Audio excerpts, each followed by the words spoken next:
A história da Torre de Babel a gente acha que conhece, né? Um povo arrogante, um Deus irritado e um monte de línguas novas para confundir todo mundo. Mas e se essa for só a casca da história? E se o que aconteceu em Babel for, na verdade, uma reorganização cósmica que define o governo do mundo até hoje?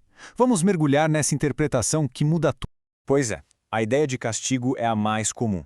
A humanidade quis chegar aos céus, Deus disse não, não, e espalhou todo mundo. Mas e se o objetivo não fosse só punir? E se fosse uma decisão administrativa divina, uma forma de organizar o mundo, delegando as nações a seres celestiais? Parece loucura, mas tem muita base em textos antigos. Ok, antes de entrar na parte mais, digamos, cósmica da coisa, vamos só relembrar rapidinho a versão que todo mundo aprendeu. É o nosso ponto de partida.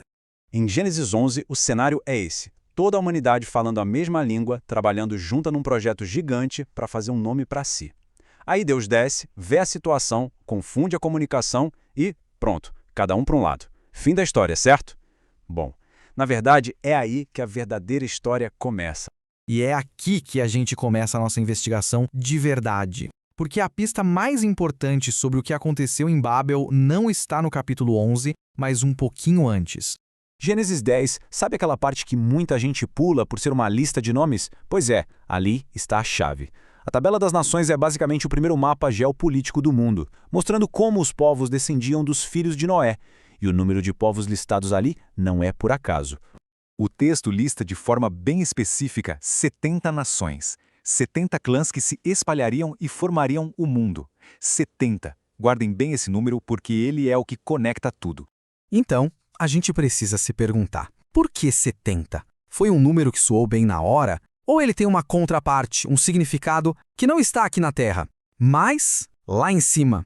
E a resposta para essa pergunta leva a gente para outro livro da Bíblia, Deuteronômio, para um único versículo, que, quando a gente olha os manuscritos mais antigos, revela uma bomba, algo totalmente diferente do que a gente lê hoje. Na maioria das Bíblias modernas, o versículo diz isso, que Deus dividiu as nações com base no número dos filhos de Israel. Parece fazer sentido, né? Liga tudo à história de Israel. O problema é que não era isso que estava escrito originalmente. E aqui está a grande virada. Manuscritos muito mais antigos, como os do Mar Morto e a Septuaginta, que é a tradução grega do Antigo Testamento, dizem outra coisa. Onde hoje lemos Filhos de Israel, o original dizia Filhos de Deus. A diferença é brutal. Deus não dividiu as nações com base em Israel, mas sim com base no número de seres celestiais.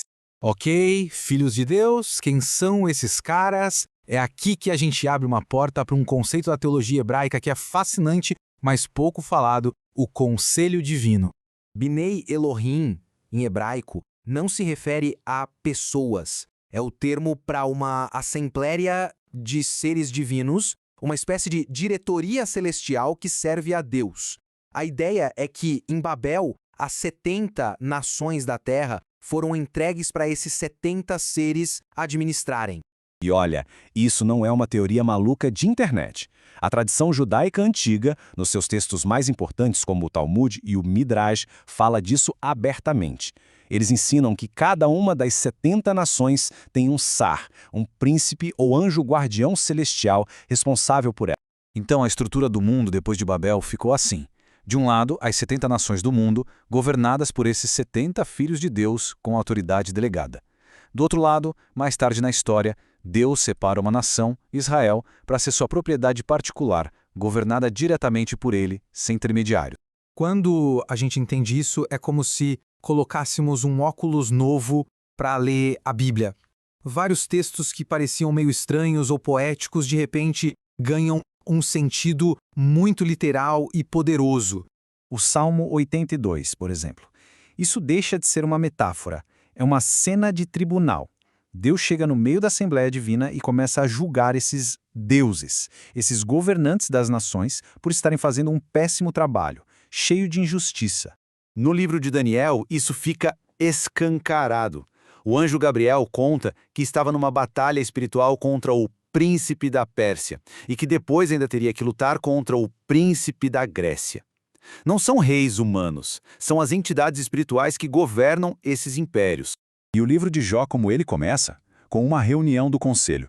Os filhos de Deus chegam para se apresentar diante do Senhor e dar um relatório das suas atividades. Essa estrutura celestial aparece em vários lugares. Certo.